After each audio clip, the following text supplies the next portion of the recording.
है। मैं सुशांत जी फिर आ रहा हूँ, आपके पास आ रहा हूँ। सवाल ये है कि जो एग्रीड पार्टी है, जो प्रभावित पक्ष है, वो शिकायत क्यों नहीं कर रहा है? आपके घर में कोई मारपीट होती है तो जो पीड़ित पक्ष होता है वही तो शिकायत देने जाता है। बिल्कुल बिल्कुल, तो आपका जो सवाल है ना, पहले परवेज जी पहले समझो सवाल क्या। त्यागी जी और मेरी बात से बहुत ज्यादा सहमत होंगे, उन्होंने वास्तविक पत्रकारिता करी है, और राधा रमन जी भी और संजीव जी भी। आपका सवाल सिर्फ उसी स्टाइल में है जो थाना अध्यक्ष थाने की कुर्सी बैठा होता है और फरियादी सारी जुगाड़ लेके कई कार्यकर्ताओं को लेके रिपोर्ट लिखवाने जाता है, और थाना अध्यक्ष के पास 1 लाख तर्क होते हैं उसकी रिपोर्ट लिखने के। आप अच्छा घटना कब की थी? और घटना 7 दिन पहले की थी, एफआईआर 24 घंटे के अंदर लिखी जानी चाहिए, आप तब क्यों नहीं आए? जबकि सवाल का जवाब है बेचारा वो आने की हिम्मत नहीं जुटा पाया, या वो आया भी तो बाहर था, उसे होमगार्ड ने भगा दिया या दीवान जी ने भगा दिया, या सुशांत थे नहीं थाने के अंदर। देखिए आपका सवाल जो है वो सिर्फ एक ही तरफ पॉइंट कर रहा है, आप ओपन एंडेड क्वेश्चन नहीं पूछ रहे हैं। आपका सवाल परमेश जी क्लोज एंडेड है, और इसका जवाब सवाल में नहीं है, घटना में है। मैं आपको घटना बताता हूँ क्या थी। आपने कहा जी विपक्ष आगे हिम्मत नहीं कर पा रहा, ये कहाँ था विपक्ष के पास हिम्मत? सबरी पॉलिटिकल पार्टियां जाते हैं राजा जी की बी टीम है या सी टीम है। अभी बात हुई थी बहन जी की, संजीव जी ने कहा था वो टॉपिक छोड़ गया कि बहन जी अस्तित्व की लड़ाई लड़ रही है, समाजवादी पार्टी अस्तित्व की लड़ाई लड़ रही है यूपी में। केवल बहन जी अस्तित्व की लड़ाई लड़ रही है यूपी में, समाजवादी पार्टी अस्तित्व की लड़ाई नहीं लड़ रही है अपने, ठीक है? उनकी पोजीशन एकदम क्लियर है। अब बहन जी है सी टीम, बी टीम नहीं है। सी टीम क्या है? डीई, डी का मतलब होता है डायरेक्टरेट ऑफ इन्फोर्समेंट, जिसे ईडी कहते हैं हमारे यहाँ, उल्टा हो गया ईडी।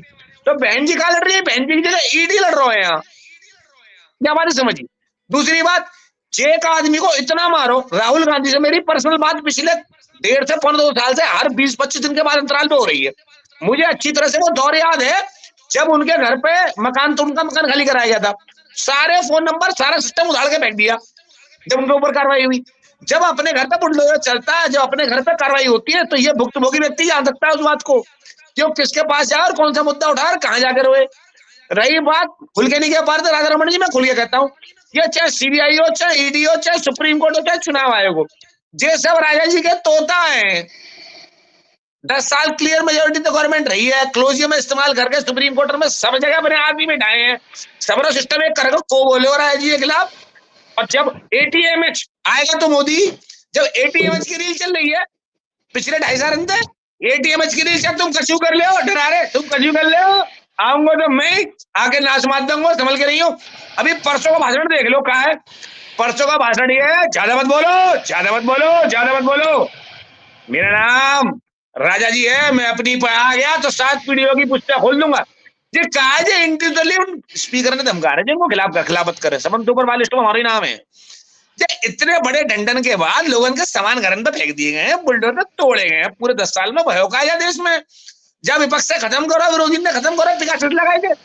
सुनिए मेरी बात, एक रीड गई जो सुप्रीम कोर्ट में पिकासेस की, सुप्रीम कोर्ट ने ये कहा जो लोग पिकासेस से हाथ हुआ आगे अपने नाम लिखवाएं, 5 आदमी नहीं पहुंचे वहां, जबकि सॉफ्टवेयर, आप सबके बच्चे सॉफ्टवेयर इंजीनियर हैं, सब पढ़े लिखे हैं, पूछ लीजिए उनसे, पिकासेस जब काम करता है मिनिमम एट ए टाइम 50,000 आदमी को उठाता है, 50,000 आदमी तब ऑपरेट करता है, और 15 से 20 लाख लोगों को एक साथ मॉनिटर करता है। 5 आदमी, मैं भी था उन्हीं में से एक, डर के मारे पहुंचे नहीं सुप्रीम कोर्ट नाम ऐड कराने के लिए। कैसे पहुंचते? सुप्रीम कोर्ट ने व्यवस्था बताई कि थाने में जाके लिखवा दो अपना नाम, दिल्ली को जाओगे नाम लिखवाने। ये सब बातें हैं कि हाई कोर्ट चल रही है, सुप्रीम कोर्ट चल रही है, न्यायपालिका चल रही है, कार्यालय चल रही है, पुलिस चल रही है, आर्मी चल रही है, आम आदमी बेवकूफ बनाए हुए सिद्धांत है। आम आदमी की क्या स्थिति है, सांसदों की क्या स्थिति है, विपक्ष के नेताओं की क्या स्थिति पिछले 2.5 साल 3 सालों से, और सामाजिक कार्यकर्ताओं की क्या स्थिति है, आरटीआई कार्यकर्ताओं की क्या स्थिति है। जितने आरटीआई कार्यकर्ताओं की हत्याएं बीजेपी शासनकाल में मध्य प्रदेश में हुई हैं, अब पूरे भारत में हुई हैं, जितने सब क्लॉसेज आरटीआई में बीजेपी गवर्नमेंट ने, मोदी जी ने 14 में आगे लगाए हैं, उतने सब क्लॉसेज आज तक किसी देश में वर्ल्ड के, इन्होंने आरटीआई एक्ट को जो कांग्रेस ने दिया था एक रद्दी का टोकरा बना के रख दिया। मेरी बात पे यकीन हो, एक आरटीआई डालिए, अगर आपको जवाब मिल जाएगा नाम बदल दीजिएगा। पूरी व्यवस्था को हाईजैक कर रहा है लोग। आप ये सवाल निकाल के लाए स्पेक्टर साहब, आपका सवाल बरोबर मानिए परवेश जी, ये तो कोतवाल साहब के अपने कोतवाली चलाने का फॉर्मूला है, भाई तुम टाइम से नहीं आए तुम्हारी रिपोर्ट नहीं लिखी जाएगी जी का सवाल होगा। अरे आदमी पत्रकार, कोई आदमी कह रहा है, पत्रकार कह रहा है, इंटेलेक्चुअल कह रहा है, प्रोफेसर कह रहा है, इलेक्ट्रॉनिक, वही वाली बात है जो पुष्पेंद्र जी ने कही थी अभी, इलेक्ट्रॉनिक चैनल मीडिया माध्यम से कह रहा है, व्हाट्सएप से कह रहा है, टीवी से कह रहा है, मेल से कह रहा है, बात तो ये कह रहा है वोटों में गड़बड़ हुई है।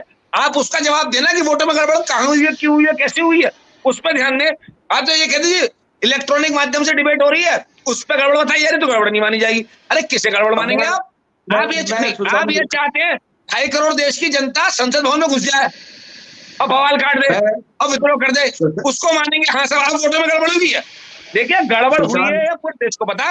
120 कंट्रियों में, दूसरी डिबेट में कवर करा, पहली में कवर करा हमने, 120 कंट्रियों में 204 कंट्री है पूरे वर्ल्ड में, और ईवीएम मशीन बैन कर रखी है उन्होंने, और सबकी रिसर्च लगी हुई है अरबों रुपए की, और सबके स्टेटमेंट लगे पिछले 40 सालों में कि ईवीएम टेम्पर हो सकती है इसलिए, और सब जगह स्टिक रखना ही है। क्या भारत देश में ईवीएम की पूजा है रही है साहब? जाकर ओम ईवीएम मैया, ईवीएम की पूजा करने से लोकतंत्र नहीं बचेगा। परवेज जी मेरी बात सुनिए, अगर लोकतंत्र को बचाना है ना तो सबसे पहले इस सच को एक्सेप्ट करना पड़ेगा कि ईवीएम मशीन में भारी गड़बड़ी है।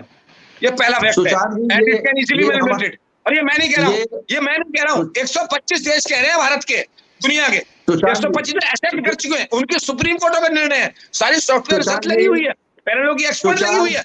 हम भारत में बैठ के इस बात को मानने को तैयार नहीं कि ईवीएम कैप्चर, भाई कमाल की बात है, ऐसे न्याय नहीं मिलेगा परवेज जी।